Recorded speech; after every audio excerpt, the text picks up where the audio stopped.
Hey guys, welcome back to my channel. So for today's video we're going to be doing the Lake Bodom murders that took place in Finland in the 1960s.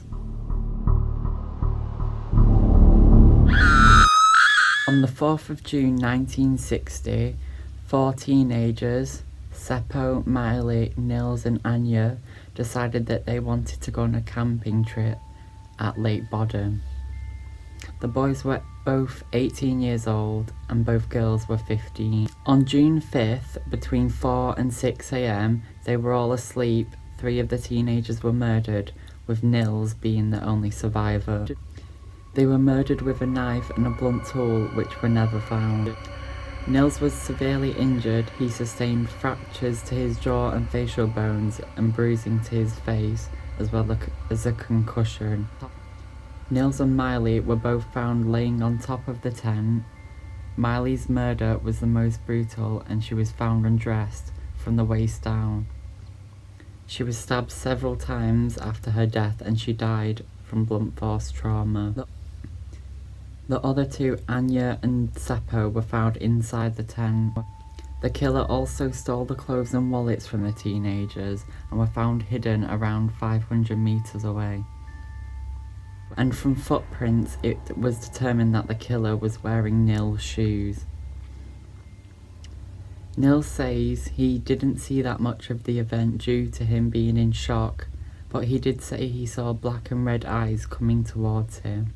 At 6 a.m. on June 5th, 2 boys who were bird watching came across the tent and saw a blonde man walking away from it. These boys were quite away from the man, so couldn't give a detailed description. Another boy was fishing and also said he saw a blonde man, but nothing ever came from these leads. The bodies were found at 11 a.m. on the 5th of June by a jogger who found the bodies and instantly called the police, but the police didn't arrive till midday. When the police arrived, it was determined that the killer had killed the teenagers from outside the tent and that the tent was covered in tears and blood.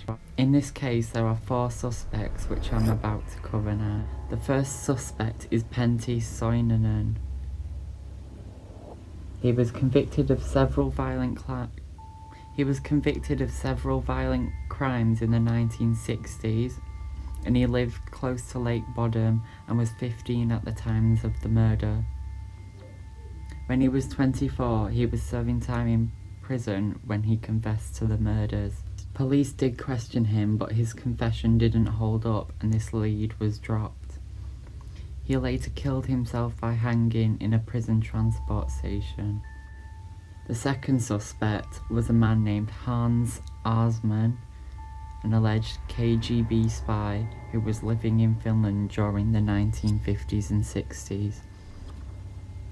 Hans was also a former police officer who also served in the SS troops and was a guard in Auschwitz during the Second World War. Nils was put under hypnosis to be able to get some information out of him, and he gave some descriptions of the killer, and based on these descriptions, 4 sketches were made. An unknown man had also turned up to one of the teenagers' funerals, and he looked like the man in the sketches, and this guy also looked like Hans. Hans also visited Helsinki Hospital the day after the murder, and it is said that he was aggressive, nervous and faked unconsciousness. His nails were black and his clothes were stained with a red substance believed to be blood. Hans also had longish blonde hair and had clothes on which matched the killer's description. He also lived 3 miles away from Lake Bodom. Police had a brief meeting with him, but he was let go without his clothes being tested. Detective Maddie Polaro suspected that Hans was responsible for 5 different murders as well, including one that happened only 10 months after the Bodom murders. The third suspect is a man called Carl Vladimir Gillstrom. That's totally not how you say it. Who worked at a kiosk and was also known as the Kiosk Man.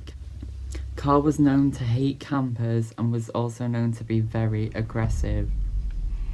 It's alleged that he also confessed to the murders to his neighbours, but this was shut down as his wife said she was awake all night and that he was asleep next to her the whole night. When his wife died, she had said that Carl had threatened her if she was to tell the truth. Reportedly, he also filled up his well in his yard a few days after the murders, and his neighbours believe that the murder weapons are down there. Police did search his house, but nothing was found. And the last suspect we're going to talk about is actually Nils. He was cleared as a suspect, but then was arrested 44 year later in 2004 for the Lake Bodom murders. In 2005, the Finnish Bureau of Investigation considered the case closed due to blood-stained analysis. However, in an official statement, it was said that Nils erupted in a jealous fit of anger and that his girlfriend's murder was the most brutal.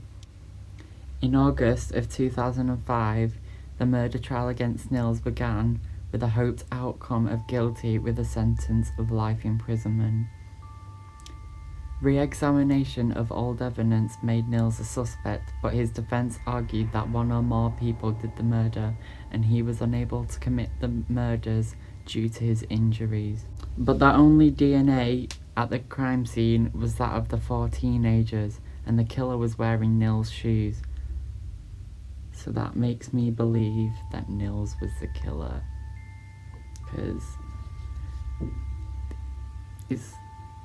because their DNA was at the thing.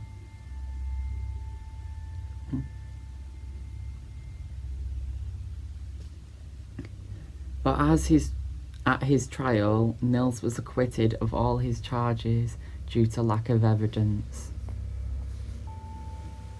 So thank you for watching this video. If you want to subscribe, press here, and if you want to see more videos, I'll put a playlist on screen, and I'll see you in my next video. Bye.